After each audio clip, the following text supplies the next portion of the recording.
બાળમિત્રો, સત્સંગ દીક્ષા અધ્યયનના ક્લાસમાં આપ સર્વેનું સ્વાગત છે.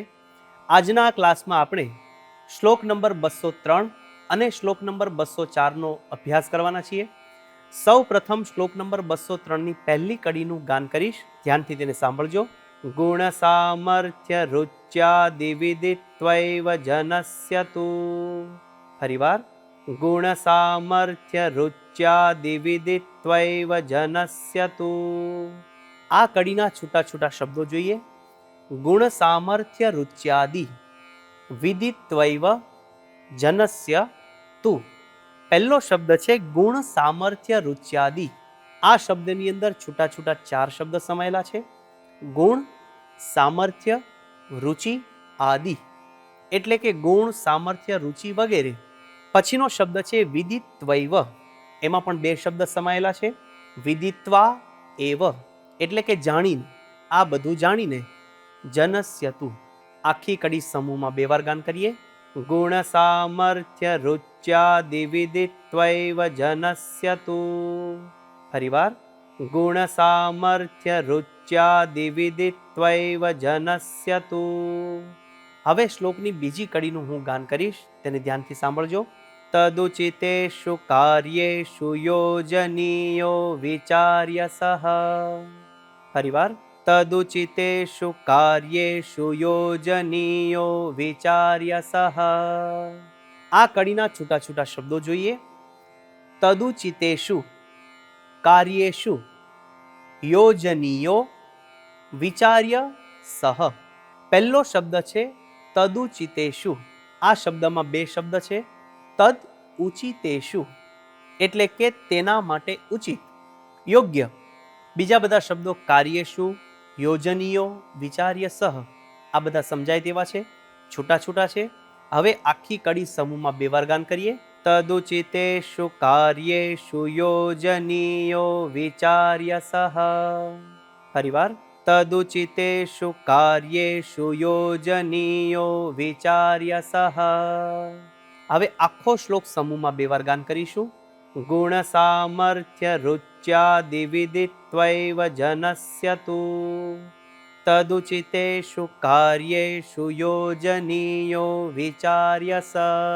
ફરીવાર, ગુણ સામર્થ્ય રુચ્યા વિદિત્વૈવ જનસ્ય તુ.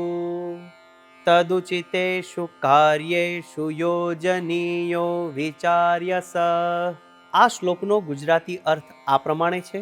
કોઈ પણ મનુષ્યના ગુણ, સામર્થ્ય, રુચિ વગેરે જાણીને, વિચાર કરી તેના માટે ઉચિત એવા કાર્યમાં તેને જોડવો. તો બાળમિત્રો, આ પ્રમાણે શ્લોક નંબર 203નું ગાન કરીને મુખપાઠ કરવાનો છે. હવે આપણે જઈએ છીએ શ્લોક નંબર 204 પર. પહેલી કડીનું હું અહીંથી ગાન કરીશ, તેને તમે ધ્યાનથી સાંભળજો.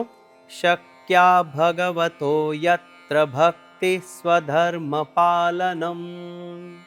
ફરીવાર, શક્યા ભગવતો યત્ર ભક્તિ સ્વધર્મ પાલનમ. આ કડીના છૂટા છૂટા શબ્દો જોઈએ. શક્યા ભગવતો યત્ર ભક્તિ સ્વધર્મ પાલનમ. છેલ્લો શબ્દ છે સ્વધર્મ પાલનમ. આ શબ્દમાં છૂટા છૂટા 2 શબ્દ છે. સ્વધર્મ પાલનમ, એટલે કે પોતાના ધર્મનું પાલન. બીજા બધા શબ્દો છૂટા છે. આખી કડી સમૂહમાં 2 વાર ગાન કરીએ. શક્યા ભગવતો યત્ર ભક્તિ સ્વધર્મ પાલનમ. ફરીવાર, શક્યા ભગવતો યત્ર ભક્તિ સ્વધર્મ પાલનમ. હવે શ્લોકની બીજી કડીનું હું અહીંથી ગાન કરીશ, તેને ધ્યાનથી સાંભળજો. તસ્મિન દેશે નિવાસો હિ કરણીય સુખેન ચ. ફરીવાર, તસ્મિન દેશે નિવાસો હિ કરણીય સુખેન ચ. આ કડીના છૂટા છૂટા શબ્દો જોઈએ. તસ્મિન દેશે નિવાસો હિ કરણીય સુખેન ચ. આખી કડીમાં બધા શબ્દો છૂટા છૂટા છે. આખી કડીને સમૂહમાં 2 વાર ગાન કરીએ. તસ્મિન દેશે નિવાસો હિ કરણીય સુખેન ચ. ફરીવાર, તસ્મિન દેશે નિવાસો હિ કરણીય સુખેન ચ. હવે આખા શ્લોકનું સમૂહમાં 2 વાર ગાન કરીશું. શક્યા ભગવતો યત્ર ભક્તિ સ્વધર્મ પાલનમ તસ્મિન દેશે નિવાસો હિ કરણીય સુખેન ચ. ફરીવાર. શક્યા ભગવતો યત્ર ભક્તિ સ્વધર્મ પાલનમ તસ્મિન દેશે નિવાસો હિ કરણીય સુખેન ચ. આ શ્લોકનો ગુજરાતી અર્થ આ પ્રમાણે છે. જે દેશને વિશે ભગવાનની ભક્તિ થઈ શકે તથા પોતાના ધર્મનું પાલન થઈ શકે તેવા દેશને વિશે સુખે નિવાસ કરવો. તો બાળમિત્રો, આ પ્રમાણે શ્લોક નંબર 203 અને 204નું ગાન કરી મુખપાઠ કરીએ અને મિશન રાજીપો લેવા માટે તત્પર રહીએ. આવતા ક્લાસ સુધી સર્વને જય સ્વામિનારાયણ.